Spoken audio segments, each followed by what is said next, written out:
Bidean, Ugaldebieta inguruan, errein motela itxiko da Santanderrerako norantzkoan, gaur gauean, gaueko 10 eta gaueko 2 bitartean, eta ordubietatik goizeko 6 arte erreia itxiko da Bilboko norantzkoan. Gainera, BI 011 errepidean, Bermeoko tunelean, erabateko mosketa egingo da bi norantzkoetan, maiatzaren 8an, igandea, gaueko 10 goizeko 6 arte. Hala ere, gogoratu informazio gehiago uneoro bizkaia.eus atarian. Bizkaia egiten.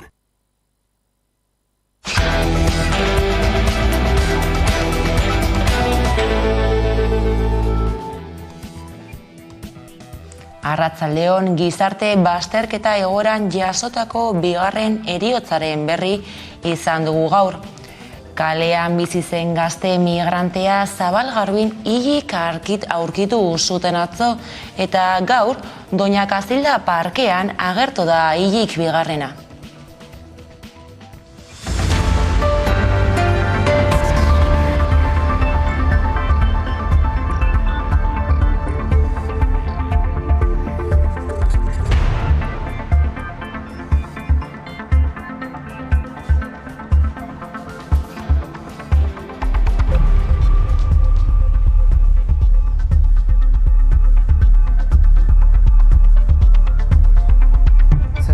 Kriminalizatzen ari den jende migrantea, eta batez ere zelan bota egiten ari jakez edo zein lekutik, eta inolako, kentzen ari jakiezala eskubide guztiak.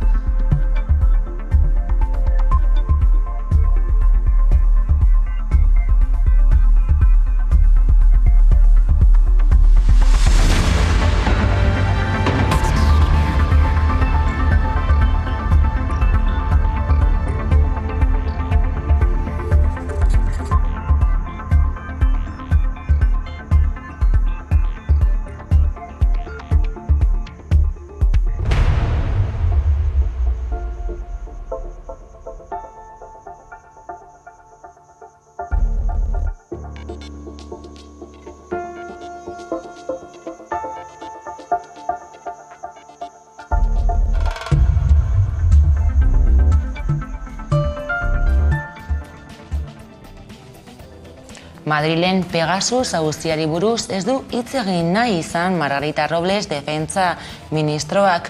Sánchez presidentarekin batera zelatatu zutela jakindare. Defentsa ministroak esan du delituzko ekintzak izan direnean auzitegietara jo behar dela eta eurei dagokiela erantzukizunak aztertzea. Konfiantza eskatu die herritarrei. Presidente, ¿de usted, del Ministerio de Presidencia, de quién depende? Pues no hay más que mirar las normas y en las normas está perfectamente recogido todo. ¿Y me lo puede aclarar usted? No, yo no, que yo no soy las normas. Van ustedes a las normas y en las normas lo miran. Y en las normas ahí se les aclaran todas las dudas. La ventaja de una democracia es que todo está en la ley, todo está en las normas. Y por tanto no hay más que echar un minuto de tiempo, ir a las normas y buscar las cosas. ¿Cree que la... Perdón, bueno... Vamos. ¿Cree que debería dimitir Paz Esteban? Ya no sé, ¿vale? Ya no sé. Gracias.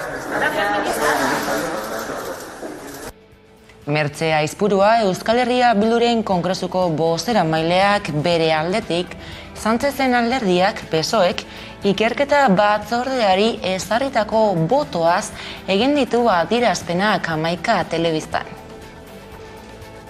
Egia esan ja gauza gutxik harritzen gaitu ez hemen, baina egia da espero zezakeela hainbeste aldiz balore demokratikoak eta baita ere gardentasuna ahoz aho eduki duten gobernuaren aldetik gutxienezko keinu bat eta gauzak serioski planteatzen ditula onartzea eta adieraztea, ez? Azken finean, honekin beste mantu bat jarri nahi dute, lausotu egin nahi dute gertatzen ari dena, eta nik uste gauzak horrela lertzen direnean ezin dela hain errex estali, ez?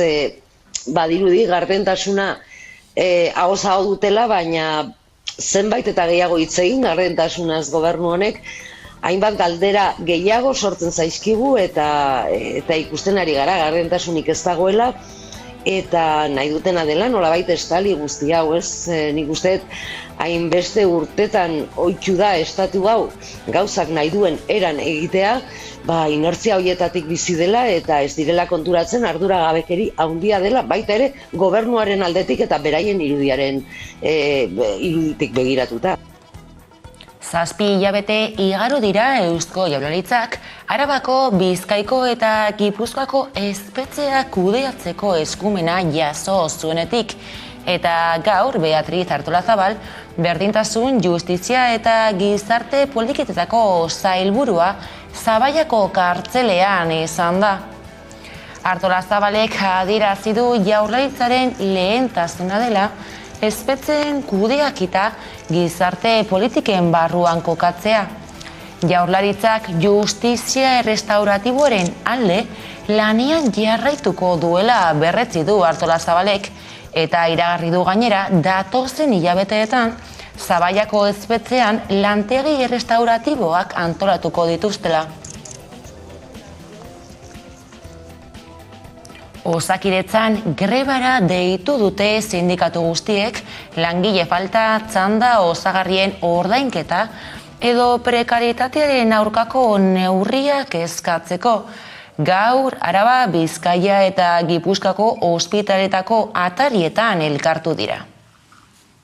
Akordioak betetzea, garapen profesionala, leku aldatze lehiaketa irekia eta iraunkorra, kontratazio zerrenda berriak abian jartzea, 100% parekatzea eta txanda osagarrien ordainketa, lain karga onartezinak, langile falta eta prekarietate konpontzeko eta kontziliazio errazteko neurriak.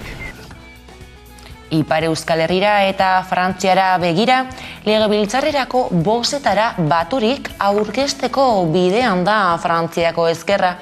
Akordio historikotzat jo dute eta ohiko joera aldatzeko aukerarik den, galdetu diogu Maite Ubiria kazetareari. Baita Ipar Euskal Herriko ikasleek euskaraz aritzeko ekin dioten kanpainari buruz ere. Baina noski barruti bakoitzan osatu behar dire hautagaitzak eta asko daudenean normalki ezkerrak zailtasunak izaten ditu. Akordio honi esker kontutan izanik alderdi ezberdinen artean banatu dituzteela zerrenda buruak gutxienez teorikoki eta logika politikako lan agintzen du baitari edo hori pentsatzera eramaten du, bere aukerak asko hobeagoak izango dira. Hainbat inkesta argitaratu dire, nun ezkerreko fronte hori jartzen dute nolabait lehiatzen makronismoarekin eta hori janeko albiste nahiko esanguratsua bada.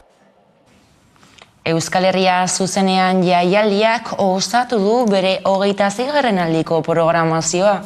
Gaur iragarri du musika festivalean izango diren hainbat bakarlari eta taldeeren izenak. Delirium Tremens, Bulk, Odei, Merina Gris, Bulego eta Joseba Tapia besteak beste.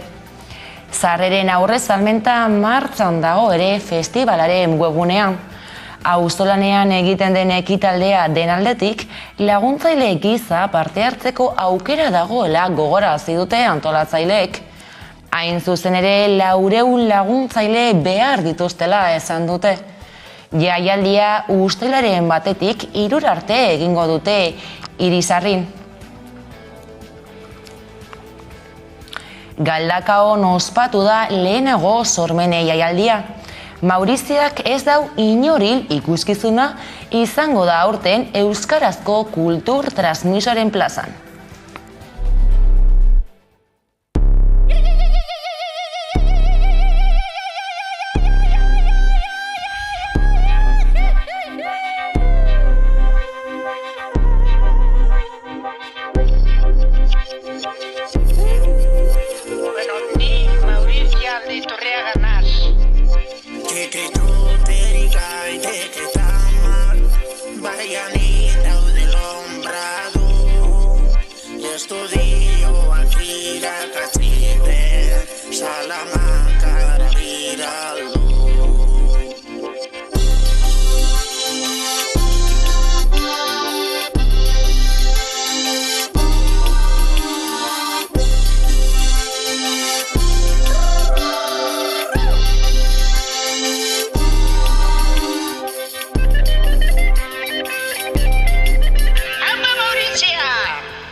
Kiroletan Union Tutera futbol taldeak errezerki berria estreinatu du. Red Ox punk rock taldeak jarri dio musika Herriberako futbol taldeari, Tuterako gaiteroen laguntzarekin.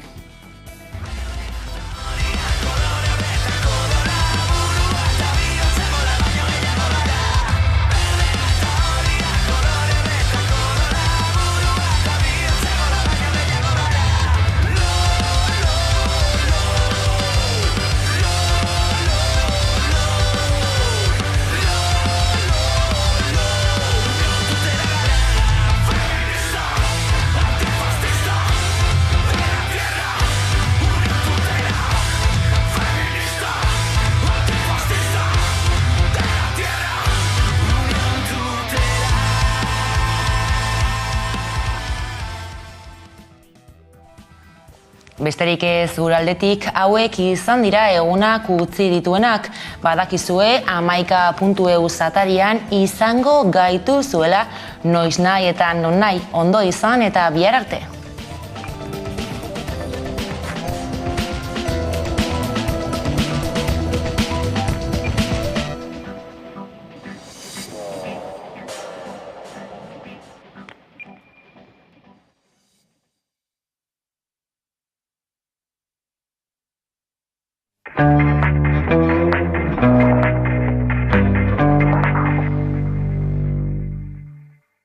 Eta egunero legez,